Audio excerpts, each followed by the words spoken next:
Hola compatriota, muy buenas tardes.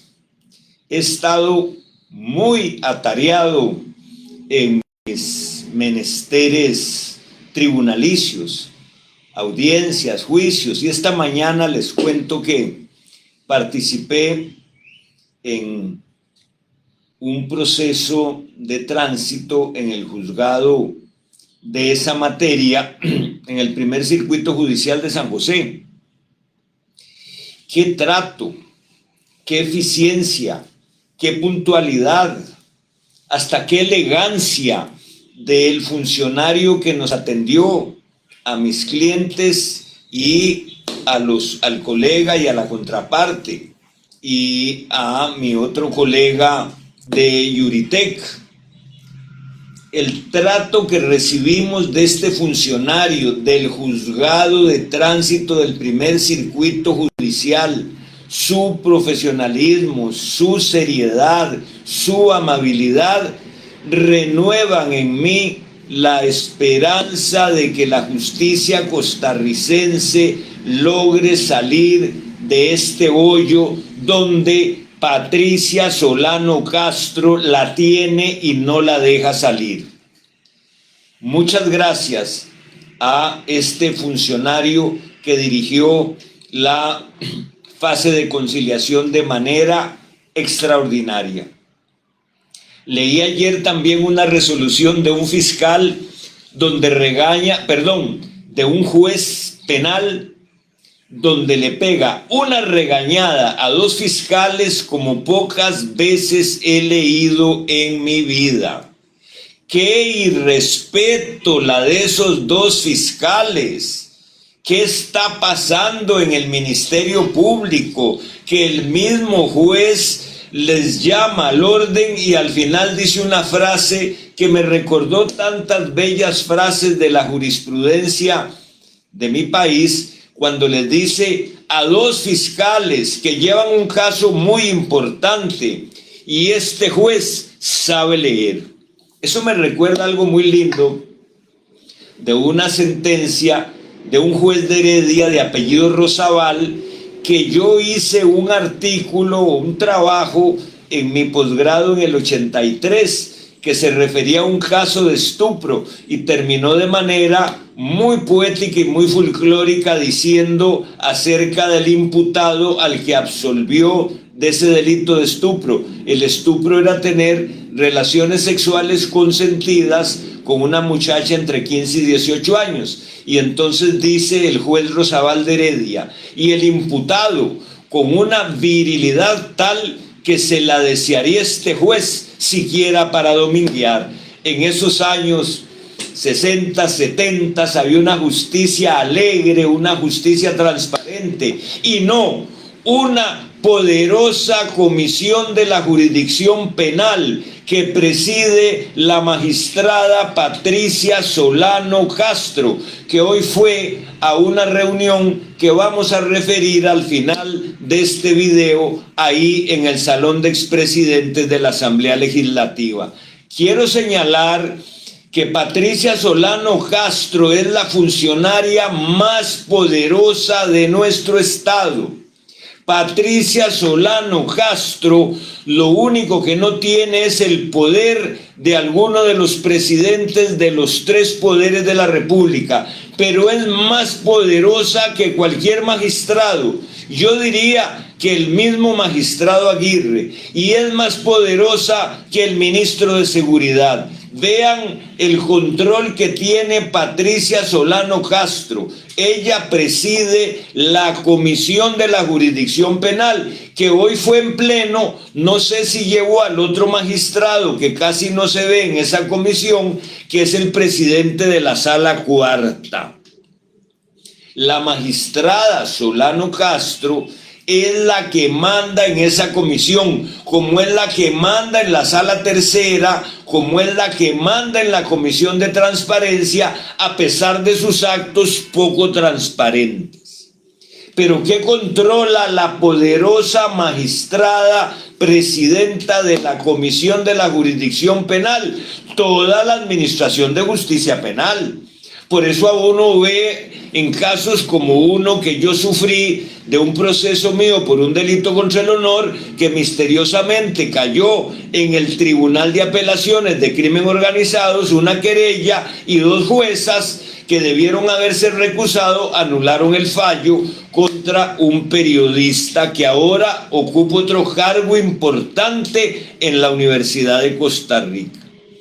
Ella, Patricia Solano Castro, tiene el poder de mandar y dirigir la Administración de Justicia Penal, el organismo de investigación judicial, que es la policía profesional más importante de este país, todos los peritos médicos legales, todos los peritos de las diferentes ciencias penales, y además a peritos especializados que curiosamente no están en la sección de en el departamento de laboratorios forenses, y que están absolutamente adscritos a la dirección del OIJ. ¿Sabe cuál, compatriota? La Auditoría Forense, sección de delitos económicos y financieros, donde se determinan casos de fraudes gigantescos y pequeños y de lavado de activos, directamente vinculados al director del OIJ,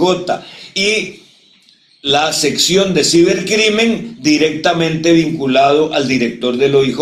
Pero además está el Ministerio Público completo en esa comisión, y está la Defensa Pública. Vea qué curioso, ahí tiene ella al futuro candidato a magistrado propietario, su letrado y amigo que le dice mamá, Aysen Herrera López, en la Comisión de la Jurisdicción Penal.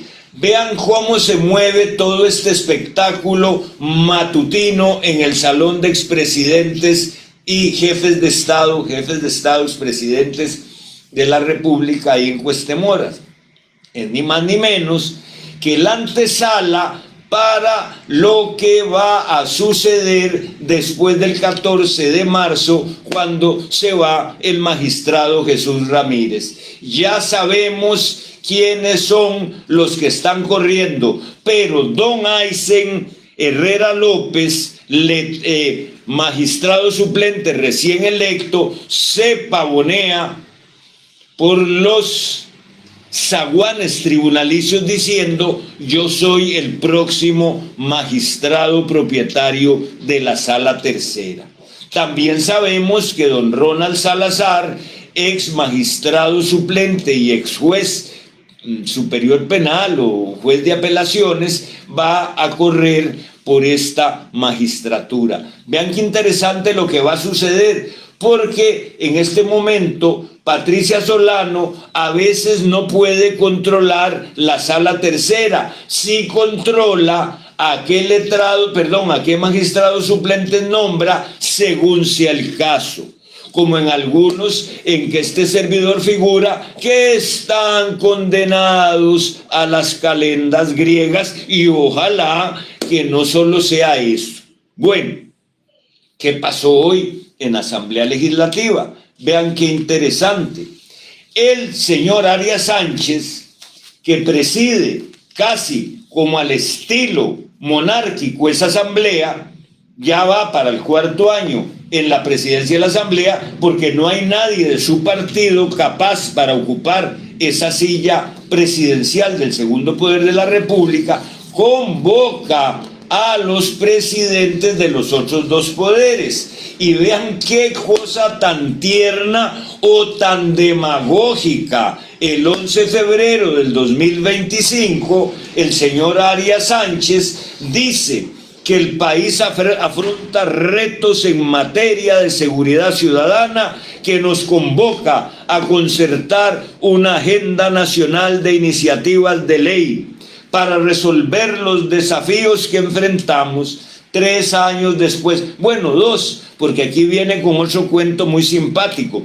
La experiencia de la agenda definida en enero del 2024 fue una ruta exitosa, de la cual nos resta tramitar 2 iniciativas de ley. O sea, esas reformas paliativas, esos parches al cacreco sistema de control social, policial, penal, represivo, fiscal y penitenciario no han servido para nada. Es más, vea el ridículo de esta apreciación del presidente de la Asamblea, que no menciona que se había logrado hace pocos meses aumentar la pena en el delito de amenazas y hace pocas semanas la echaron para atrás. ¿Se acuerdan de un caso de unos policías al sur de la capital que dicen que los amenazaron con unas armas de juguetes? Pues resulta que el delito de amenazas es un tema que vamos a analizar pronto para que vea que aunque lo amenacen a usted de manera horrible, es muy difícil que condenen a estos sujetos. Pero vea, ahí no termina la cosa. Dice el señor Arias Sánchez, el de la Asamblea Legislativa, que la ola de violencia no da tregua, que nos exige mantener un diálogo constante y productivo entre los poderes del Estado y las entidades responsables de la seguridad y la justicia. ¿Cómo le parece? Por supuesto que aplaudo de pie al señor presidente de la República por no haberse prestado para participar en ese pasacalles politiquero donde hoy se reunieron la comisión de la jurisdicción penal de la Corte con la señora de rojo, de fucsia o de rosado, no la vi, y los subalternos de ella en esa comisión del Ministerio Público del OIJ, no sé si la Defensa Pública, entre paréntesis, Juan Carlos Pérez, el juez jubilado, que lo nombró su amiga Patricia Solano como jefe de la Defensa Pública, es otro que ha venido en una incesante campaña publicitaria con periodistas en la Defensa Pública y que probablemente también sea uno de los que corran en la lista de candidatos a la silla magistral en la sala tercera que va a quedar vacante. Solo hizo falta la bandera del Partido Liberación Nacional en este diálogo entre la poderosa comisión de la jurisdicción penal que llevó al señor presidente de la Corte a hacer acto de presencia y por supuesto algunos medios de la prensa canalla diciendo faltó el Poder Ejecutivo. Pero señores, han pasado 3 años. ¿Qué proyectos han presentado los diputados? Aquí se tiene una cantaleta, el PLN y los partidos corruptos y la prensa canalla, de que el presidente de la República no presenta proyectos de ley, pero se volvieron locos. ¿A quién le toca presentar proyectos de ley? A los diputados. ¿A quién les toca aplicar la ley bien? A los jueces. ¿Y qué tiene que hacer el Poder Ejecutivo? Ejecutarlo. Pero cuando presenta proyectos para resolver los temas penitenciarios y temas urgentes, por supuesto que se traban. Y ahora resulta que Arias Sánchez dice que esas leyesitas placebo solucionaron el problema. Y quieren censurar a la ministra de la Mujer por la cantidad de femicidios que hay. ¡Qué nivel de charlatanería!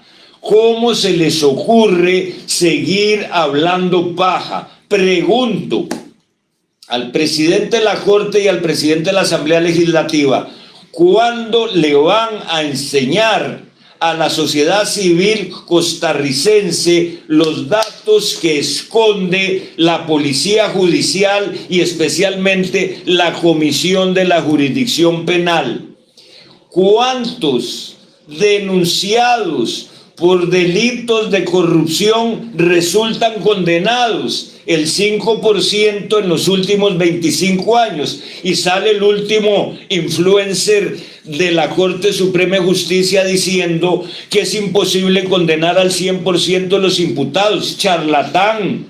Nadie ha pensado en condenar al 100% de los imputados. Nosotros, y el gobierno también lo ha dicho, es que el 5% de condenados en delitos de corrupción es una vergüenza.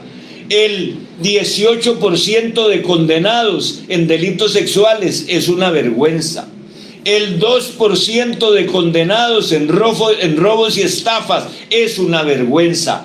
El OIJ y el Poder Judicial esconden los datos. Díganos, ¿qué pasa con el 100% de las denuncias de todos los crímenes que se investigan en este país? Díganos usted, señor director del OIJ, y quien está a la par suya, su subdirector, ¿cuántos de los casos policialmente resueltos llegan a sentencia condenatoria? ¿Y por qué no aprovecharon las galletitas y el cafecito amargo de esta mañana en Cuestemoras para decirnos qué pasó con el asesinato del subdirector del OIJ en Guapiles? ¿Qué ha pasado con todos los casos que fueron allanados en el último año? ¿Qué es lo que ha sucedido? O le pregunto también al presidente de la Corte, ¿por qué una jueza presentó un recurso de amparo que obviamente la Sala Cuarta rechazó porque no le querían dar una sala para celebrar una audiencia en un caso por narcotráfico donde una de las imputadas es una funcionaria judicial? Mientras el Poder Judicial no enseñe los datos y nos diga qué es lo que están haciendo con esos miles de millones de colones que se gastan en policías, fiscales y jueces y demás, no es cierto que la justicia esté funcionando o que haya sido una ruta exitosa desde hace un año. Ahí están los números. Podríamos jugar también con las estadísticas. Han disminuido los homicidios, han aumentado las estafas exponencialmente. El Banco Nacional, por ejemplo, es intocable y permite cualquier cantidad de estafas cibernéticas. Un día de estos a un banco privado le pegaron un huevazo de $2 millones con estafas cibernéticas. ¿Y qué dicen todos los 20 periodistas del Poder Judicial? Nada, show, pasacalles, vestidos finos de la señora poderosa de la Comisión de la Jurisdicción Penal. ¿Cuáles son los proyectos de ley que ha presentado la Comisión de la Jurisdicción Penal? Excepción hecha por un comentario que vi recientemente del señor magistrado don Gerardo Rubén, que dice que está trabajando, pero que le va a tomar tiempo en hacer reformas integrales de la legislación penal y procesal penal. Parches, paliativos, no le estamos entrando en serio al asunto más grave que no se toca porque es una palabra prohibida ahí en Cuestemoras y en la sala tercera y en la Corte Plena. Impunidad. No hay ninguna propuesta ni de Patricia Solano ni de sus subalternos de la Comisión de la Jurisdicción Penal y menos de los diputados. ¿Cuál es la solución a la impunidad? Leyesitas paliativas. Perdón, ustedes están engañando a la sociedad civil costarricense. Buenas tardes, compatriotas.